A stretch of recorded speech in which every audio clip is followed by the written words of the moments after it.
सूरज की किरणें खेतों पर पड़ रही है। रघुनाथ पुराने हल को खींच रहा है।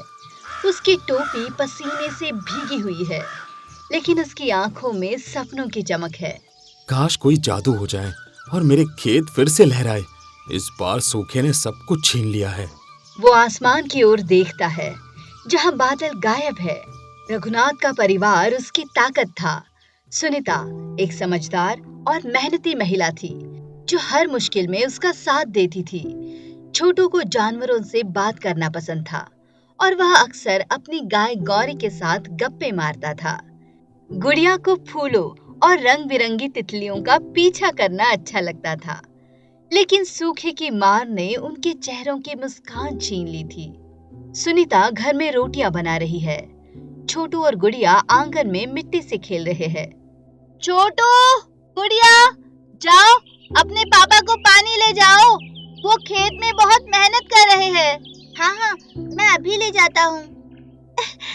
मैं भी जाऊंगी, पापा को पानी पिलाऊंगी। बच्चे एक मटके में पानी भरकर खेत की ओर दौड़ते हैं। अरे मेरे प्यारे बच्चों, धन्यवाद। वह बच्चों को गले लगाता है और पानी पीता है। रघुनाथ का परिवार साधारण लेकिन सुखी था, लेकिन इस साल की खराब फसल ने उनकी चिंताएं बढ़ा दी थी। रघुनाथ जानता था कि उसे कुछ करना होगा, वरना उसका गुजारा मुश्किल हो जाएगा। रात का समय, रघुनाथ और सुनीता घर के बाहर बैठे हैं। बच्चे सो चुके हैं। तारों भरा आसमान चमक रहा है। रघु, इस बार फसल नहीं हुई। हमारे पास अनाज का भंडार खाली हो रहा है। बच्चों का क्या होगा? चिंता मत कर सुनीता, मैं और मेहनत करूंगा। शायद कल कुछ अच्छा हो जाए। वो सुनीता के कंधे पर हाथ रखता है और आसमान की ओर देखता है। रघुनाथ को पता नहीं था कि अगली सुबह उसकी जिंदगी हमेशा के लिए बदलने वाली थी। एक ऐसा चमत्कार होने वाला था जो न केवल उसका जीवन बल्कि पूरे गांव को एक रोमांचक और रहस्यमयी यात्रा पर ले जाएगा। जादुई मटके की खोज। अगली सुबह सूरज की पहली किरण के साथ रघुनाथ अपने खेत पर पहुंचा। उसने अपनी पुरानी कुदाल उठाई और मिट्टी खोदने लगा। उसका मन उदास था, लेकिन मेहनत से पीछे नहीं हटना चाहता था। तभी उसकी कुदाल किसी सख्त चीज से टकराई। खनक! एक तेज आवाज ने रघुनाथ को चौंका दिया। रघुनाथ कुदाल नीचे रखता है और मिट्टी हटाने लगता है। अरे, ये क्या है? कोई पत्थर तो नहीं? वह मिट्टी हटाता है और धीरे धीरे एक पुराना मटका उभरकर सामने आता है। मटका सुनहरी और हरी रोशनी से चमक रहा है। उसमें से रहस्यमयी फुसफुसाहटें सुनाई दे रही है, जैसे कोई प्राचीन आत्मा उसमें बसती हो। क्या ये सच में जादुई मटका है? मटका अचानक तेजी से चमकने लगता है। रघुनाथ डरकर एकदम पीछे हटता है, लेकिन उसकी आंखें उत्सुकता से चमक रही है। रघुनाथ मटके को सावधानी से अपने घर ले गया। उसका दिल जोर जोर से धड़क रहा था। क्या यह मटका उसकी जिंदगी बदल सकता है? क्या यह उसकी सारी समस्याओं का हल है? रघुनाथ मटके को घर के अंदर लाता है और उसे लकड़ी की मेज पर रखता है। सुनीता और बच्चे उसके चारों ओर जमा हो जाते हैं। रघु, ये क्या है? ये तो कोई पुराना खजाना लगता है। मुझे खेत में मिला। देखो कैसे चमक रहा है। मुझे लगता है ये जादुई है। पापा, क्या ये सच में जादू कर सकता है? मैंने दादी की कहानियों में सुना है कि जादुई मटके इच्छाएं पूरी करते हैं। पापा, मुझे डर लग रहा है। ये मटका कुछ अजीब सा है। रघु, इसे सावधानी से रखना। पुरानी चीजों में कभी-कभी खतरा भी होता है। चिंता मत करो सुनीता, मैं इसे आज रात देखूंगा। शायद ये हमारी किस्मत बदल दे। रघुनाथ ने मटके को अपने घर के कोने में रख दिया। उस रात जब गांव सो रहा था, मटके ने अपनी जादुई शक्ति दिखानी शुरू कर दी। लेकिन गांव में एक और शख्स था, बबलू, एक लालची व्यापारी जो रघुनाथ की मेहनत से जलता था और उसकी हर खुशी को बर्बाद करने का मौका ढूंढता था। जादू का पहला करिश्मा। रात के सन्नाटे में रघुनाथ अपनी चारपाई पर लेटा था, लेकिन नींद उसकी आंखों से कोसों दूर थी। उसका मन मटके के इर्द गिर्द घूम रहा था। क्या यह वाकई जादुई है क्या यह उसकी समस्याएं हल कर सकता है? तभी अचानक उसके कमरे में एक नीली रोशनी चमकी। मटका अपने आप हवा में तैरने लगा और उसमें से गहरी गूंजती हुई आवाज आई। मटका नीली रोशनी से चमक रहा है। रघुनाथ डरकर अपनी चारपाई से उठता है। रघुनाथ, मेरे मालिक, मैं एक जादुई मटका हूँ जो तुम्हारी हर इच्छा पूरी कर सकता हूँ। लेकिन सावधान, मेरी शक्ति का एक मूल्य है। तुम बोल सकते हो, ये कैसे मुमकिन है? मैं सदियों पुराना हूँ और मेरे पास ऐसी शक्तियां हैं जो तुम्हारी समझ से परे है। लेकिन मेरी शक्ति का इस्तेमाल सोच समझकर करना इस इच्छा की कीमत होती है। रघुनाथ का चेहरा उत्साह और डर से चमक रहा है। अगर ये सच है तो मैं अपने गांव की सारी समस्याएं हल कर सकता हूँ। वह मटके के पास जाता है और हिम्मत जुटाकर अपनी पहली इच्छा मांगता है। मेरे खेतों में इस बार इतनी फसल हो कि गांव के सभी लोग खुशहाल हो जाए। मटके से एक चमकीली रोशनी निकलती है और बाहर खेतों की ओर एक सुनहरी धूल उड़ती हुई चली जाती है। रघुनाथ खिड़की की ओर भागा। उसकी आंखें आश्चर्य से फटी की फटी रह गई। उसके खेतों में फसलें रातों रात इतनी तेजी से बढ़ने लगी कि पौधे पेड़ों जैसे हो गए। गेहूं की बालियां इतनी बड़ी थी कि एक एक बाली में सैकड़ों दाने थे। ये तो चमत्कार है, मैं अमीर हो जाऊंगा। वह अपने खेतों में दौड़ता है और फसलों को छू कर देखता है। लेकिन रघुनाथ को पता नहीं था कि उसकी ये खुशी ज्यादा देर तक नहीं टिकने वाली थी। जादुई मटके की शक्ति जितनी आश्चर्यजनक थी, उतनी ही खतरनाक भी थी। और गांव के किनारे बबलू और जलनखोर की आंखें रघुनाथ की इस नई खुशी को देख रही थी। बोलने वाले जानवर और बबलू की साजिश।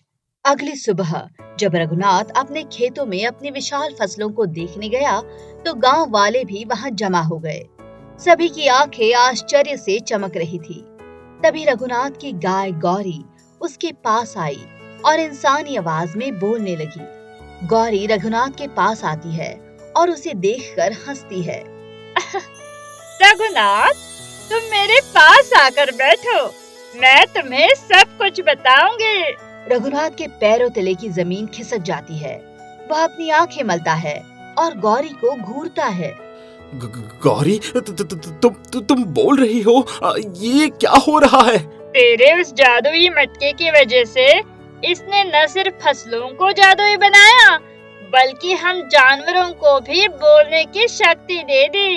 तभी रघुनाथ का कुत्ता भोलू भौंकता हुआ आता है। रघुनाथ, तूने तो कमाल कर दिया। अब मुझे भी रोटी के साथ दूध चाहिए। गांव वाले हंसने लगते हैं। बच्चे जानवरों के साथ खेलने लगते हैं, लेकिन कुछ बड़े लोग डरने लगते हैं। रघुनाथ, ये जादू अच्छा नहीं है। ये हमारे गांव को बर्बाद कर देगा। मुझे तो कुछ समझ नहीं आ रहा है। ये तो बहुत बड़ी जिम्मेदारी का काम है। गांव में हंसी मजाक के साथ साथ डर का माहौल भी बनने लगा था। बच्चे बोलने वाले जानवरों से मजे ले रहे थे, लेकिन बड़े लोग चिंतित थे। इस बीच बबलू, गांव का लालची व्यापारी, जो रघुनाथ की मेहनत और अब उसकी नई खुशी से जलता था, चुपके से रघुनाथ के घर के पास मंडरा रहा था। उसने गांव वालों की बातें सुनी और मटके के जादू के बारे में पता चला। बबलू एक पेड़ के पीछे छिपकर रघुनाथ के घर की ओर देख रहा है। रघुनाथ को लगता है वो चालाक है। उसका ये मटका अब मेरा होगा। मैं गांव का सबसे अमीर और ताकतवर आदमी बनूंगा। बबलू ने उस रात रघुनाथ के घर में सेंध लगाने की योजना बनाई। वो चाहता था कि मटका उसकी जिंदगी बदल सकता है, लेकिन उसकी लालच उसे अंधा कर रही थी। रघुनाथ ने मटके को और आजमाने का फैसला कर लिया। इस बार उसने सोचा कि वह कुछ ऐसा मांगेगा जो गांव के लिए पूरी तरह सुरक्षित हो। वह मटके के पास गया और अपनी इच्छा जाहिर की। रघुनाथ मटके के सामने खड़ा है। मेरे गांव में पानी की कमी है। कृपया एक नदी बना दो जो हमेशा बहती रहे। मटके से एक चमकीली रोशनी निकलती है और गांव के पास एक नदी बहने लगती है। गांव वाले खुशी से झूम उठे। बच्चे नदी में कूदने लगे और लोग पानी से अपनी प्यास बुझाने लगे। लेकिन कुछ ही घंटों में नदी का पानी इतना बढ़ गया कि खेतों में बाढ़ आ गई। गांव के खेत पानी में डूब रहे हैं। गांव वाले गुस्से में रघुनाथ के घर की ओर आ रहे हैं। रघुनाथ, ये तेरा क्या धरा है? अब हमारे खेत डूब रहे हैं। मुझे नहीं पता था कि ऐसा होगा। अब मैं इसे ठीक कर दूंगा। वह दौड़कर मटके के पास जाता है और एक और इच्छा मांगता है। कृपया इस नदी को सामान्य कर दो। मटके से फिर एक रोशनी निकलती है, लेकिन इस बार नदी पूरी तरह सूख जाती है। गांव में फिर से पानी की कमी हो गई। रघुनाथ का सिर शर्मिंदगी से झुक गया।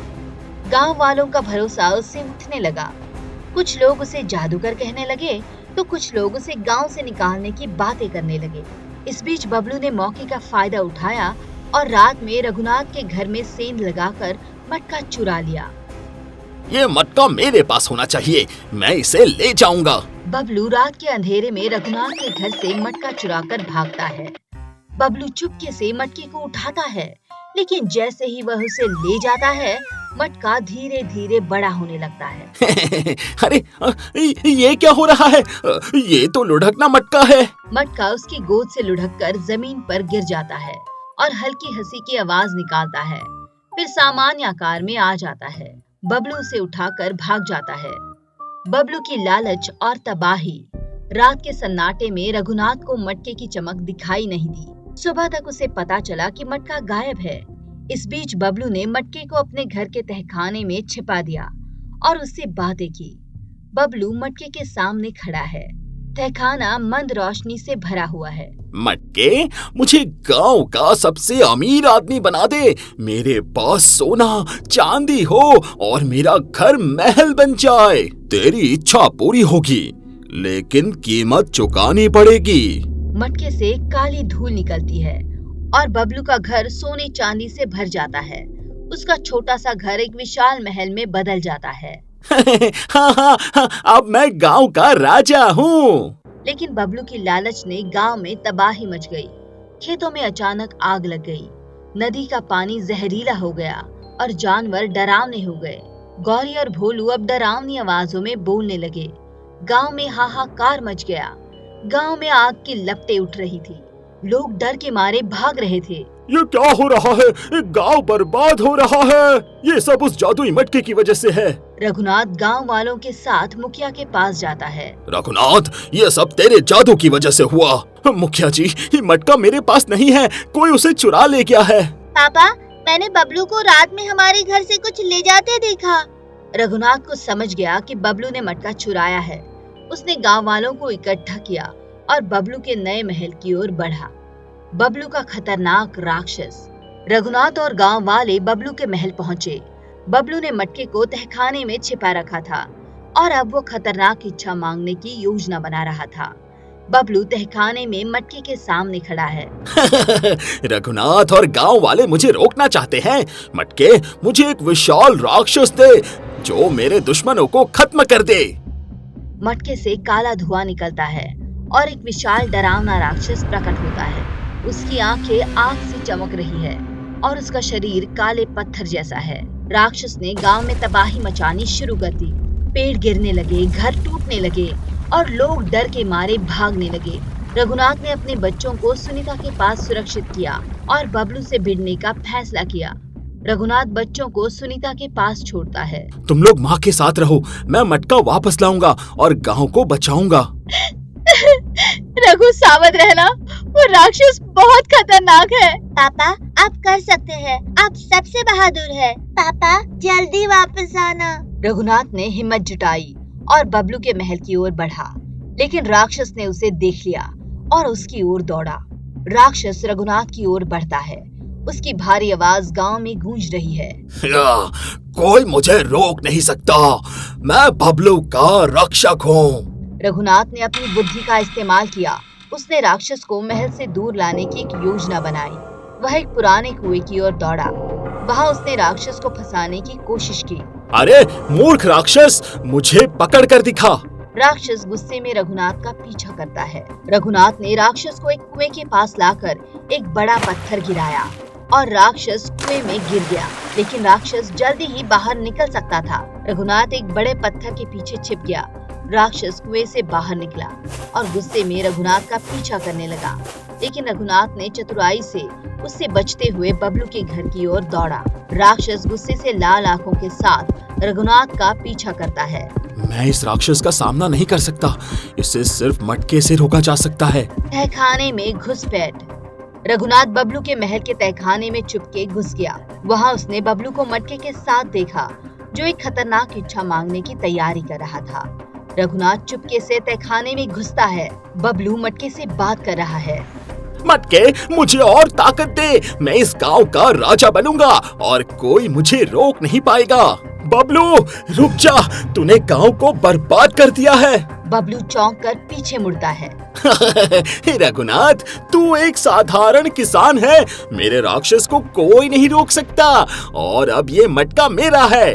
तभी गौरी और भोलू तहखाने में घुस जाते हैं।